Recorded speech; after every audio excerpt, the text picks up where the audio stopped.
Hi everyone! Us wildlife photographers love gear talk. So in this video I'm going to tell you about my 5 favorite accessories I use in the field nearly every time. If you were to only get one accessory from this video, I would highly recommend it to be a rain cover, like this one from Lenscoat or any other brand. But get some rain cover, because it's the only one that comes with me every time. It not only protects your camera from rain, dust, but also from sand on the sandy beaches.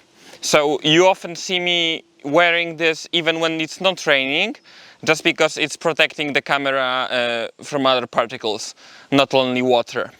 It's lightweight and doesn't take up a lot of space in your backpack, but when it matters, it allows you to stay longer in the field and get those shots in unique conditions. Staying out in the field as long as possible is the most important thing in wildlife photography, so this accessory is the only one that will allow you to resist through the weather, resist through conditions that others might not be willing to push their camera through. So you just put this on, it takes less than a minute, and you're already ready to shoot in the rain, dust.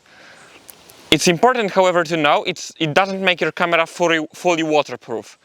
It just stops the rain from falling on it, so don't try putting it in the water with this on. It just stops it from the rain.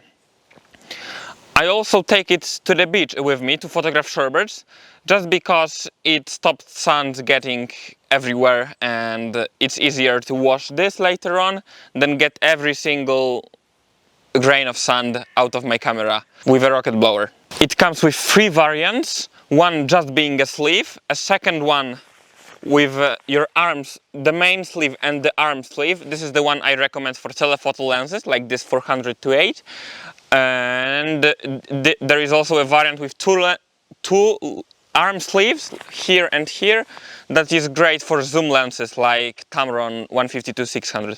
It also comes with various sizes, so make sure to check what size fits your lens. Links to all the gear are in the description, but those are of course Amazon affiliate links, so if you buy off of those I get a small commission and you help this channel. But you don't need to buy from those, just check either the retailer site or your local camera shop for all the products mentioned in this video. And additional benefits to wearing a raincoat is it also protects the camera from any scratches, not big ones, but it's some level of protection, and it does offer a bit of camo, mainly breaking the shape of the camera, making it look more like a log than anything, but also when you hide behind it, then you're barely invisible. So it does give you some camo value. My second most used accessory is a bin bag. They come in all different shapes and sizes, and you can use them in various ways. You can put it on a branch to stabilize your camera, on the ground as a low level support, or as they are meant to be used, over the car window to stabilize your lens this way. They come in all different shapes and sizes, and there are various producers who make them, but I use one from Mr. Young Gear, this tiny one. I use it for travels. For example, this year I took it to Iceland to make my low-angle photography easier, and in Poland I always carry this big chunky one from Lenscoat. And when you're air traveling, it's important to know that the big ones, if you fill them with bins like they are meant to be, they get really heavy. So for the small one I have filled with this small plastic balls. I will link the link in the description, but it makes the bin bag way lighter. This way it's more suitable for your air travel, because the big one for me weighs over 5 kg, which is a lot to carry it. Therefore I only use it to photograph from my car. You can get them in the U shape, which is easier to put it over something and stabilize your lens this way, or just a pillow shaped ones.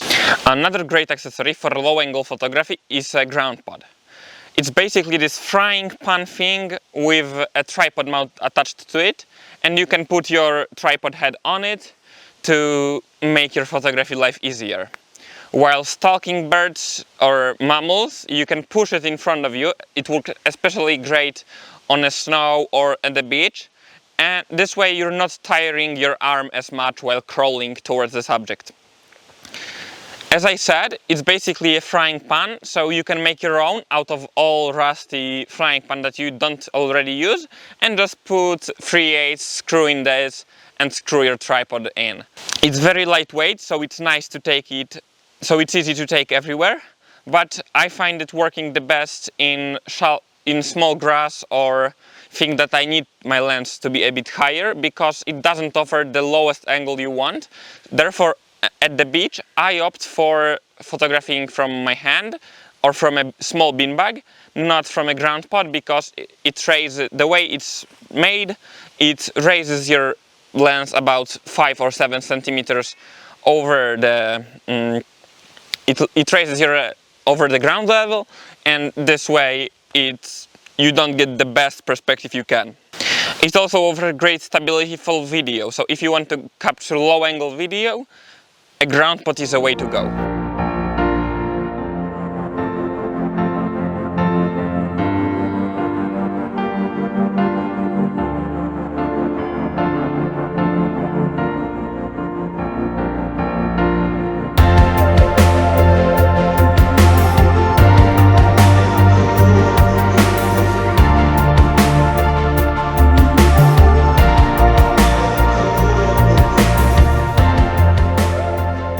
Another no-brainer accessory every wildlife photographer has to have is a pair of binoculars.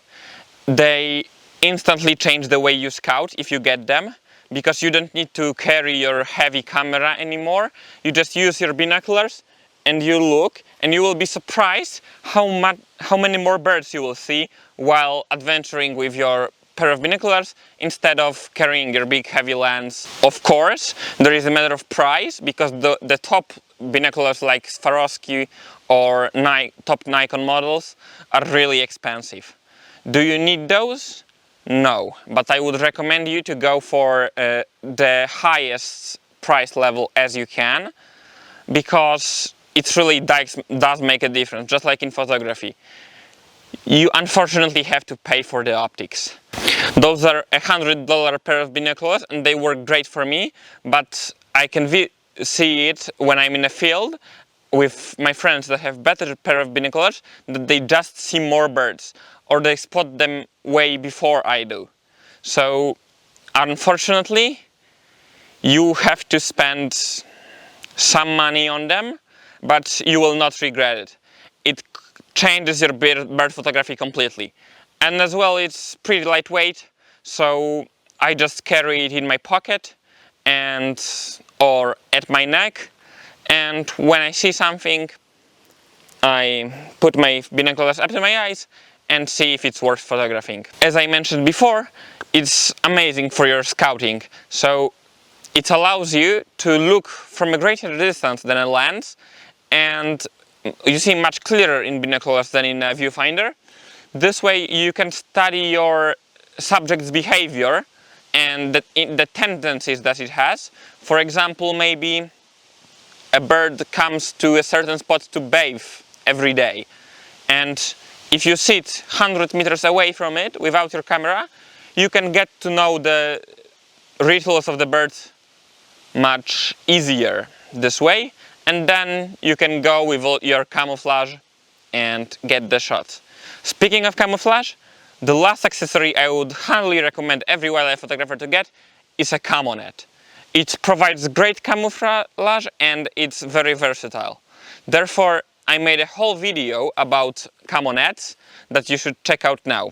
I discuss everything about camo nets, from types to how to use them, and give you some great tips. If you enjoyed this video, leave a like, and if you want to see more, subscribe to the channel.